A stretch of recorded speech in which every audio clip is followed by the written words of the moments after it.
यह कहानी है एक गरीब पिता और उसकी बेटी की। एक बार वह गरीब व्यक्ति अपनी बेटी को उसके स्कूल से लेकर शहर के एक महंगे होटल में पहुंचा।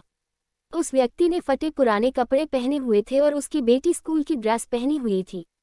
जब दोनों होटल के अंदर पहुंचे तो वेटर पूछा, सर आप क्या खाना पसंद करेंगे, आप अपना ऑर्डर बता दीजिए। तब उस व्यक्ति ने कहा कि आप मेरे बेटी के लिए एक प्लेट पाव भाजी लेकर के आ जाइए बस। वेटर ने कहा, सर आप कुछ नहीं लेंगे, आपके लिए भी कुछ लेकर आऊं।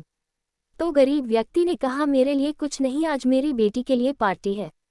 मैंने इससे वादा किया था कि अगर तुम इस जिले में 10th क्लास में टॉप करोगी तो तुम्हें मैं सबसे महंगे होटल में पार्टी दूंगा, तो आप सिर्फ बच्चे के लिए पाव भाजी ले आइए।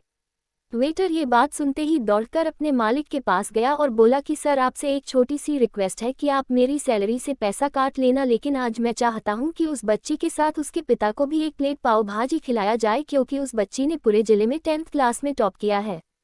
वह गरीब पिता है, ज़्यादा पैसे नहीं होंगे इसलिए कह रहा है, सिर्फ बच्ची के लिए ले आओ। होटल के मालिक ने जब ये बात सुनी तो मुस्कुराते हुए बोला, तुम उसके पिता के लिए भी पाव भाजी लेकर जाओ, उसके लिए भी लेकर जाओ, पैसे मत लेना, 4-5 पाव भाजी पैक करवा कर ले जाओ और 2-3 किलो मिठाई भी लेकर जाओ और उनसे कहना ये पार्टी होटल की तरफ से है, आप ये मिठाई ले जाइए और जश्न मनाइए। जब वेटर ने 2 प्लेट पाव भाजी लेकर गया तो वह व्यक्ति चौंक गया और बोला, मैंने तो एक ही मंगाई थी, मेरे पास पैसे नहीं है। वेटर बोला, अरे सर शर्मिंदा मत कीजिए, ये पार्टी होटल की तरफ से है, आपकी बेटी, हमारी बेटी ने टॉप किया है, ये मिठाइयाँ लेकर जाइए और जश्न मनाइए। पिता और बेटी खुश हो गए और चले गए। कई साल बीत गए। उस गरीब पिता की लड़की अब यूपीएससी की तैयारी करके कलेक्टर बन चुकी थी और इत्तेफाक से उसी शहर में उसकी पोस्टिंग हुई थी। उस लड़की ने उस होटल में सूचना पहुंचा दी कि मैं उस होटल में लंच करने के लिए आ रही हूं। होटल के मालिक ने जब ये सुना तो होटल को पूरी तरह से सजावा दिया। गांव में ये बात पूरी तरह से फैल गई और कस्बे के सभी लोग उन्हें देखने के लिए आने लगे। कलेक्टर अपने पिता के साथ उस होटल में पहुंची। कलेक्टर ने होटल के मालिक से कहा कि शायद आप मुझे पहचाने नहीं, हम वही पिता पुत्री है जो कि हमारे 10th क्लास टॉप करने पर आपने मुझे पार्टी दी थी।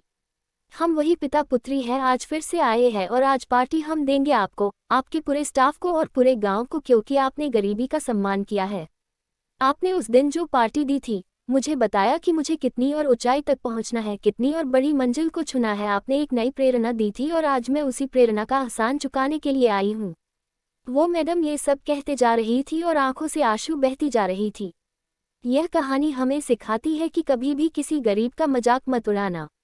हो सके तो उसकी मदद करना और अगर मदद ना कर सको तो उसका मजाक मत उड़ाना, क्योंकि वो सब देख रहा है। बनना है तो उसकी नज़र में अच्छा बनिए। जहाँ भी रहिए कर दिखाइए कुछ ऐसा कि दुनिया करनी चाहे आपके जैसा।